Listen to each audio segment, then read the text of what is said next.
قرآن حکیم انسانیت کے لیے محض ایک کتاب نہیں بلکہ ہدایت، احتساب اور نجات کا مکمل ضابطہ حیات ہے۔ بنی اسرائیل کی تاریخ ہمارے لیے ایک زندہ مثال ہے کہ جب اللہ کی نعمتوں کی ناشکری، عہد شکنی اور حق سے انحراف کیا جائے تو انجام کیا ہوتا ہے۔ اللہ تعالیٰ ارشاد فرماتا ہے، یعنی اس کتاب پر ایمان لاؤ جو میں نے نازل کی، جو تمہارے پاس موجود کتاب کی تصدیق کرتی ہے، اور اس کے سب سے پہلے منکر نہ بنو، اور میری آیات کو تھوڑی قیمت پر فروخت نہ کرو، اور مجھ ہی سے ڈرتے رہو۔ ان تمام نعمتوں کا لازمی تقاضا یہ ہے کہ قرآن حکیم پر صدق دل سے ایمان لایا جائے۔ اللہ تعالیٰ نے بنی اسرائیل کو یاد دلایا کہ یہ کتاب کوئی نئی بات نہیں بلکہ تورات کی تصدیق کرتی ہے۔ اس سے یہ اصول سامنے آتا ہے کہ اللہ کی نازل کردہ تمام کتابیں عقائد اور بنیادی تعلیمات میں ایک ہی حقیقت کی نمائندہ ہیں۔ اللہ تعالیٰ نے یہود مدینہ کو متنبع کیا کہ قرآن کے پہلے منکر نہ بنو، کیونکہ دیدہ دانستہ انکار کا وبال قیامت تک آنے والے منکرین پر بھی پڑے گا۔ چونکہ بنی اسرائیل پر مسلسل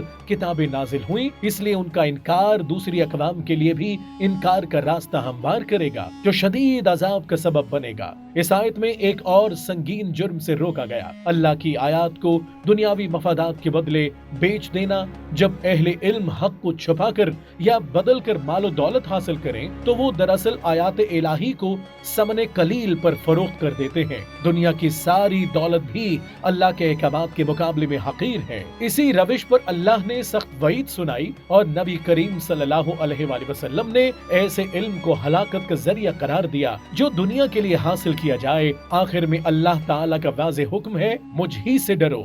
تقوی کا تقاضا یہ ہے کہ قرآن پر ایمان، نبی اکرم صلی اللہ علیہ وآلہ وسلم کی کامل اطاعت اور دین کے عملی نظام کے قیام کے لیے جدوجہد کی جائے۔ وقتی مفادات، مال و دولت اور دنیاوی لالچ کے لیے حق کو چھوڑ دینا نہ دنیا میں نجات دیتا ہے نہ آخرت میں۔ حقیقی کامیابی صرف تقوی، اطاعت اور دین حق کی سربلندی میں ہے۔